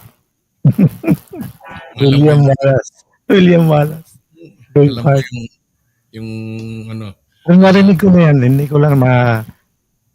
ko lang ma-connect yung topic na yung tema ng mga discussion niya. hindi mo pa nakulit. I've heard of the name. Pag-aaralan namin yan, Rosalina. Ah. Yolanda Mejilla, magandang gabi. Mejilla, kay Serial Channel. Good evening, Anton, Ardo. Nakatutok po mula dito sa Legazpi City. Serial Channel. Thank you, Serial. At ito siguro talagang channel natin konti pa lang. Nangangahulugan yung mga konti pa lang din ang nagigising. Marami pa rin According to Ismael Perez and some other podcasters in our community, it will require only 10%. I mean, some says it has to be 50% plus, some say 80%. Pero ito si Ismael, sabi niya, it only will require 10% of the total population who would be awake, and then this will trigger the awakening of the others. Yan. Tayo lang naman kasi gumagawa nito eh. Ah. May nabanggit mo nga kanina na merong finorm ang mga BBM vloggers supporters na United Bloggers and Influencers Association. of the Philippines. Pero ako talagang sinabi ko na yun, I don't associate myself as vlogger. I don't see myself as a vlogger. Kundi more on live streamer tayo eh. Nandun na ating kumbaga yung nakafocus tayo sa live streaming. Kaya kasi yung vlogger parang yung may mga ginawa ka sa araw-araw, bablog mo, i-record mo via video. Yun ang vlogger. Hindi naman tayo ganun. Tayo simulat sa pool live streaming talaga ang ating Kwentuhan. Mr. Information Channel, wag mo alisin Anton ang comment ko kay Buday kasi napakasaya noon. Ano ba yung kay si Buday? Marang nagkaharutan kayong dalawa dito. Okay lang yan, basta healthy healthy, wag lang mag-asaran. Iba nag-aaway din. Cesar Alon sabi, good evening Anton Kaado watching from Pangasinan. Binabati ko rin si Mrs. Viuda de Fojas. Ano ba, nasa Pangasinan pa ba siya? Nasa Pangasinan pa rin. Kapartner ko yun sa aming We should baka i-contact mo nga, baka masama natin to discuss the metaphysical side of things. Ano na ba? Si Joanna Viuda de Rojas, okay? Viuda de Fojas. Fojas. Guess natin, Ciliana Torres, we will harvest what is really due to be reaped. Pag-uusapan natin yan one of this coming week. Sisimulan natin pag-uusap yung exorcism center dyan sa Makati. At may mga manifestation din, may mga manifestation tayo napapanood kong mga video na Ang yung ganda. sa India, meron isa nagtasalok lang ng tubig eh. Tapos maya-maya, meron siyang binabato, meron siyang iniiwasan ba? Maya-maya, natumba na lang eh. Ganun. Oo. Tapos ganun din yun sa Amerika nangyari. Na bago siya, Lucifer siya ng Lucifer hanggang sa tinakbo siya sa ambulansya, namatay din. Ay baka talagang bumababa na yung mga reapers na yan o baka yung mga soul snatchers.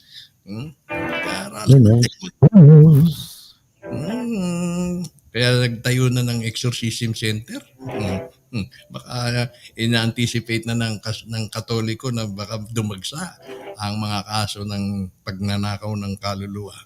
Kasi nung magnanakaw ng kaluluwa, di mga kampon ng mga, alam mo na. Yoni Crispino, good evening, Cardo at Ma'am Princess, sa ating lahat dito watching from Camp Sur po. Okay. Tinatakot ako, sabi ni Rani Pendosa, tinatakot tayo ni Blumenthal, kabal siguro siya. Kabal nga siguro yun, dahil Democrat yun eh. Kasi gusto niya palabasin. Yung pangalan lang eh, Blue Mental. Ha? Ang pangalan lang, Blue Mental. Naghasik ng blue. Utak mo asul. Blumenthal ka pala eh. Tama ka dyan, Rani. No? Minsan kasi ni-exaggerate din nila yan para makakuha ng pondo. Tapos saan dadalhin yung pondo? Ay, naku po. Yuhen nyo balakwit. Ayan. Yuhen nyo balakwit. Maganda yung kanyang business. Sana kung nandito ka lang, tatawagin kita para paliguan tong aking aso. Yung siyempre yung shaper. Oo, sa Cavite, servicing sa Cavite. Meron siyang ang problema ko, ang mga aso ko, puro askal eh. Hindi, paminsan-minsan pag-grooming mo naman. Hindi, askal, close ko yung masyadong ang balahibo niya. Ibang short at saka maganda nga yung short kasi gaya ng aking long. Nagtatago rin ng longer yung mga mananap. Sa akin, malinis. Meron akong, yung eldest ko, dog whisperer yun eh. Okay. I-whisperan lang yan ng dog. Magtalsika na yung mga puto. Brilliant today. Mr. Information Channel equals bamboozled by my... Bamboozled by Bible. Nakakatuwa sila eh. Mag-ano nga kayo, baka magkaligawan kayo ha. Adrian Diaz, happy birthday po, Ma'am Elizabeth. Birthday ba ni Princess Elizabeth ngayon? Ni Queen Elizabeth ng Pekog 999, happy birthday. Birthday ba niya ngayon? Hindi pa. Princess, thank you po sa info. Hope the release of fund will reach us. That is very good news. Nagla pa tayo, no? Bill Gates is evil. Ni Delia Agustin. Hi, Ate Del. Kamusta ka na? Hope you're doing well. Kay Robert Celis. Uy, Robert. Punta kami dyan sa Guimaras. Diyan kami magpe-prepping. Ano tawag yan? Diyan ang magbabakwit. Yung balakwit. Diyan kami magbabakwit sa Guimaras. Alam mo, sabi nga ni Jason, no? Nagkaroon kami ng kinausap, in-interview ko bagya si Jason. Ang prepping idea pala ng concept ng prepping, kumukuha tayo ng idea sa mga Amerikano, hindi raw masyado talagang kahalin tulad ng concept dito sa atin. Iba sa atin dito. Kasi doon isa sa mga isa sa mga factor na dapat nilang siguraduhin yung security. Kaya bumili ka ng barel, bumili ka ng itak. Dito sa atin daw tsaka yung baka nakawang ka ng pagkain, definitely. Pero dito daw sa atin iba. Kahit di mo kilala, bibigyan ka pa ng pagkain. Pero syempre, mag-ingat ka rin. Okay? Baka yung pagkain binigay sa'yo, meron ng yung sumpa. Because we live in the land of plenty. I came from the land of plenty. Sa mga research ni Ka Ardo, tukol sa topic, lumalabas na time is malleable. Hindi ito linear. Everything is happening in the now. Events are moments in the evolving now. Any Yeah, well, I agree with that. Pero ang sa akin is that the 3D now is still linear in nature. You know, when you say now, dito sa ating mundo, the way we see it now, merong linear yan. But as you go, once mag-change yung perception mo because your frequency changes to the higher density or dimension, mag-shift na yun because I think on the fifth dimension, wala na yung I think when you reach, ang parang understanding ko dyan is when you reach the fifth dimension, that's the time that there is no more, everything is now. There is no past, there is no future. Everything is now. meron naman ako nahagip din. Ang linear kasi kapag sinabi mo yung timeline, para isang tape measure from Ah. from end to end ang interpretation mo. Sabi niya, para sa kanya, hindi linear yan. Kasi kapag nakarating ka na sa dulo, di tapos na lahat. Kundi, pabiro Yun, naman. yung katawan Tape mo. measure around the globe, halimbawa. So, pagtapos ng dulo na yan, meron, parang in every end, there's a new beginning. Sabi naman niya. Yun naman ang theory niya. Hindi nga linear, kundi It was the concept spherical, of parang gano'n. Ha? the Mayan calendars. The Mayan calendars, everybody thought that it's going to be the end of the world kasi end of the Mayan calendar. Then what they were trying to tell us is it's an end of a period of one cycle and a new cycle will begin. So Yes, yung yes. age of Pisces, they are going into the age of Aquarius. Ayan, gano'n ang kanyang concept. Teresita Alnardo, good evening Canton Cardo, watching from Taguig City, kay Vernon Teo, kay Renea Ancheta, at sabi ni Marites de la Cruz, Canton, mga ninuno ng Ifugao kasi ay masisipag noon. Sinaunang panahon, there are more on tulong-tulong bayanihan. Maging ganyan pa rin naman, meron pa rin naman Marites ng bayanihan. And I agree with you na masisipag ang mga taga-Ifugao, pero ngayon nakakalungkot dahil sa gitna ng rice terraces, tinatayuan ng mga konkretong bahay. Wala naman daw magawa si Kapitan na pagbawalan dahil pag-aari nga naman ng may-ari yung nandoon. Pero kung nawala na ng interes sa agrikultura, nakapag-abroad, nagkaroon ng pera, Masira. uwi sa Ifugao, dun sa katira sa Banawi Rice Terraces o dun sa Hungduan, na yung sa gitna ng palayan, tinayuan ng mga malalaking bahay. Nakakalungkot. That's right. Hindi naman daw pwede mag-intervene yung NCCA. Dapat nga siguro kailangan ng intervention niya ng NCCA na hindi nila pwedeng Di ba, when a site is declared as a heritage site and part of your cultural heritage, by law, you cannot change that. If you make any changes, it must be within the in conformity with the natural or original design. Yun nga ang problema. Sa kanila kasi meron silang tribal law. Ang problema sa atin talaga, we have a lot of laws that are good laws but nobody implements it. Nobody implements it. Tama ka dyan. Nobody. Pero ang isa sa mga naman nila, kapag meron silang dispute doon, di na dinadala sa korte, nag-uusap na lang sila mga matatanda. Maganda yun.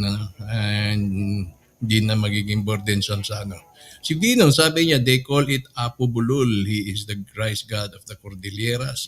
Yes, para masecure, kumbaga yung kanilang harvest, yung granary nila, hindi pababayaan ni Bulul. Braya, if you, nag-ano itong dalawang si Bria at saka siya. Good evening po, Canton. Kay Mangaro. It was said that the rice terraces was made by extraterrestrial from Venus.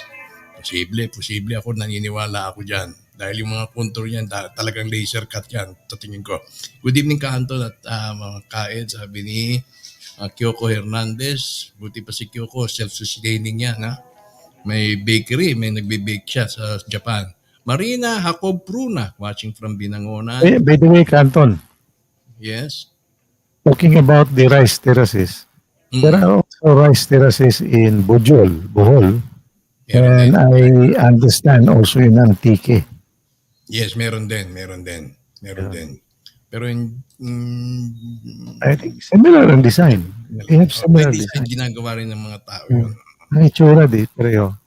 Halos pareho, yes. Yeah, Correct. why would they? Yeah, I don't know. Baka talagang by the nature of that. Watching from Binangonan, Miss Pruna, female chromosome 23. Oh, yeah. Hey, Ay, ano chromosome pala pala, niya? hindi DNA. Thank Ano you, yung thank si you. Binangunan, Anguno, di ba? Anguno, Binangunan. Yes, kapitbahay mo na, soon to be. East Ridge. Ma- East Ridge. Tama-tama, malapit na tayo. May yung WOTN, Hey, binigyan yung na yung ano, iba ni gusto ko nga bisitahan sana yung ano eh. Yung binigay sa iyo eh. sa atin. Sa UFOSP. Maria Daniel Rose Tugonon, yung kinasabing 23, hindi pala DNA, kundi chromosomes. Chromosome. Yun. Bakit kaya 23? Baka may male and female yan. Okay, patuloy natin sa nalalabing 10 minutes.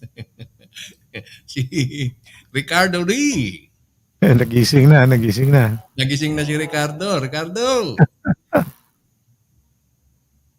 Pindutin mo yung talk button. Yun. Hello? Ayan, ako po. Oh, Yun. bagong gising talaga. O sige, Ay, nako, bagong gising na naman ako nito. kasama natin Good si Mang evening sa Ardo. lahat. And good evening ka, Ardo. Welcome back. Oh, yeah, thank you very much. Thank you. I missed your, ano, yung, ano yun? Buffet. Ano yun? Boba Pet? Maganda ngayon. Nanonood ako, Obi-Wan. Obi-Wan. Oo nga. Nakita ko yung trailer Lumabas niya. na yung Obi-Wan eh. Okay. Yung kwan pala, timing nga eh. Two weeks ago, yung Wingmakers, yan ang kwan din, topic ni na Michael Sala at saka yung isang kwan. Kaya, kako, medyo, bakit Wingmakers? Ano? Lumalabas pati yung kwan. Topic nila.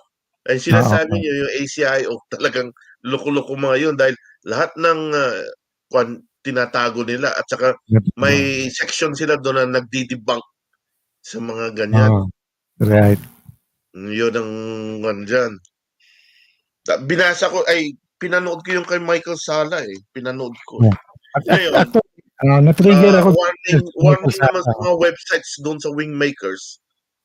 Ang ACIO may what you call parang kinontaminate nila yung isang website in their own description and kwan. At saka yung Wingmakers na may isang website na Wingmakers, yun ang original. Kaya warning sa mga kwan. Dahil yung isa, kasi yung kasama ni Michael Sada, sinabi niya na kung i-kwan mo, talagang ipares mo, yung isa, sinasabi is, ang system nila, hierarchy. Yung isa, yourself. Yung kwan, total, dapat ikaw ang magkwan.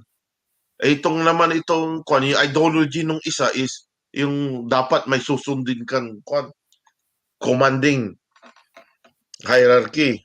Kaya sabi niya, contaminated na yung isa. Kaya, warning lang, baka mapuntahan nyo yung kwan ng NSA. Infected na NSA. May Baka disinformation pala. mag-believe kayo doon. May Meron sila. I don't know if I don't know kung .org, yung .org, I think it's the .us ang contaminated. Depende. Basta makita niyo. Kayo naman, parang nyo na kung sinabi nung nandun na ito daw ang narinig doon sa the crystal disc, parang kwan yun eh. Parang CD. Siya, parang CD daw eh. At saka yung Dr. Anderson na hanggang ngayon eh, nahanap yun. Yun yung linguist na nagtago. Dahil sabi niya, dapat ilabas yung information, ayaw nila. Nung nilabas niya sa internet, at saka nagtago, hinahanap siya ngayon. Yung na-capture ko yan in the early stages eh. Pero wala pa masyadong interpretation. Kaya na-trigger ako nung narinig ko si Michael Sala. Tininan ko ulit. So, sabi ko, may development na pala. Okay. And anyway, Okay.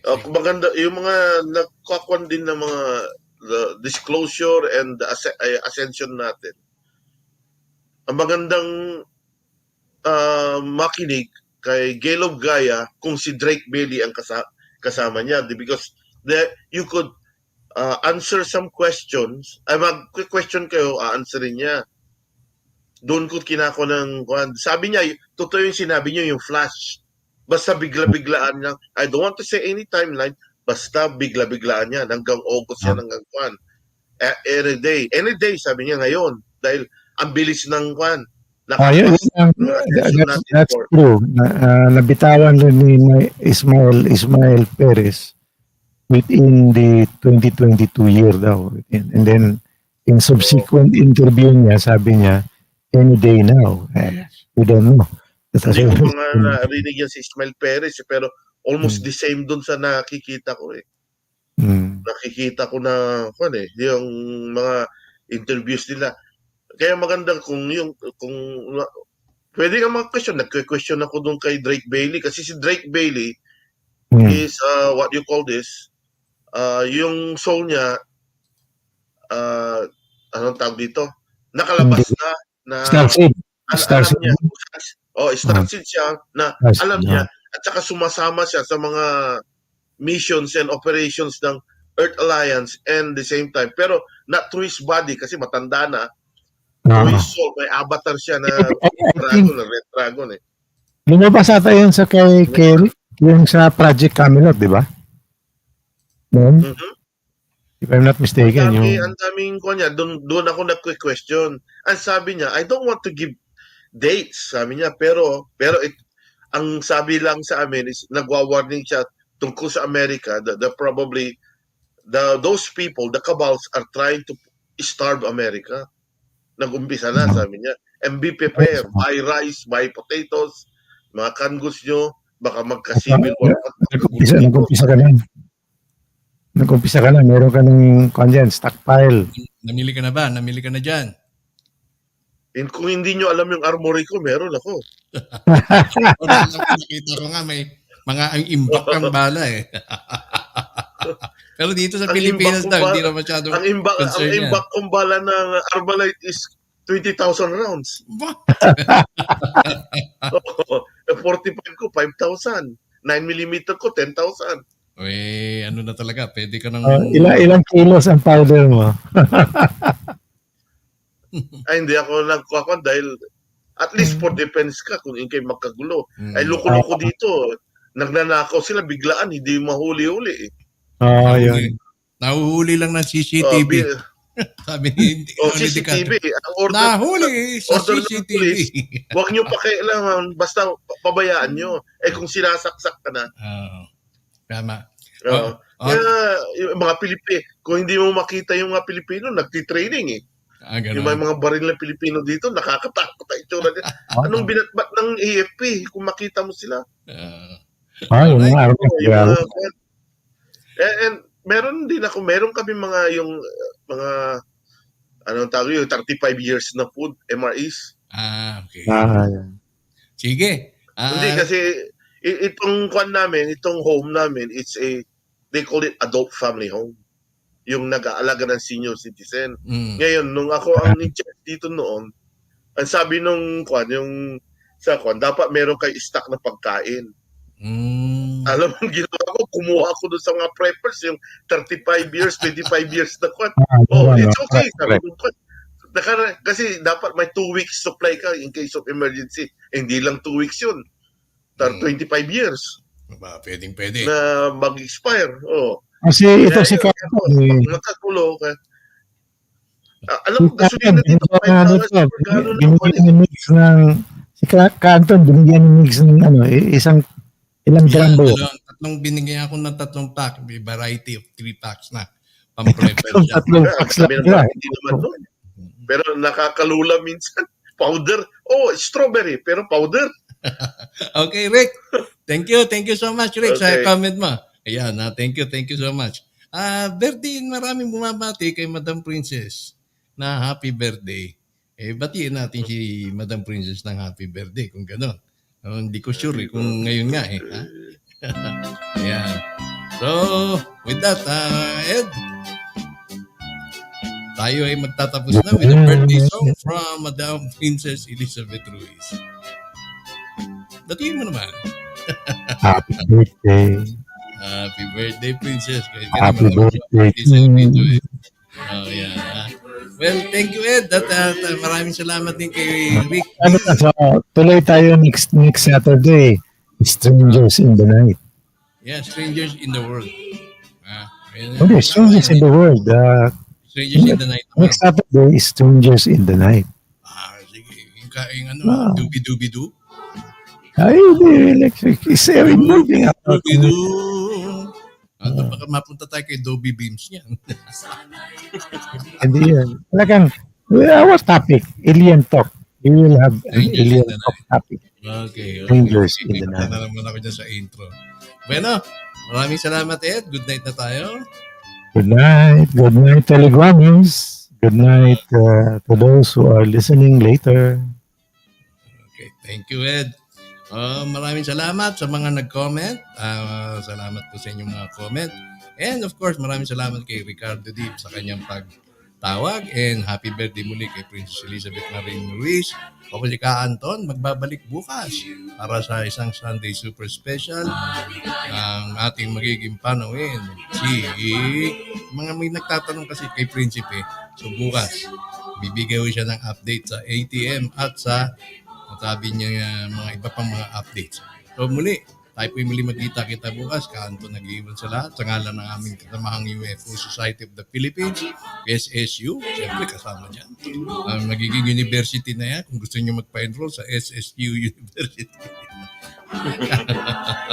Alright.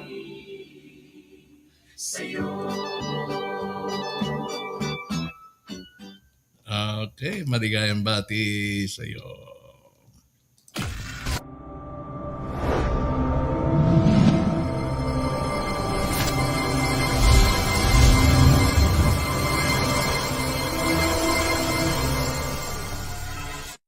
Subscribe to our channel by clicking the subscribe button. Click the bell button and enjoy the latest uploads from our channel.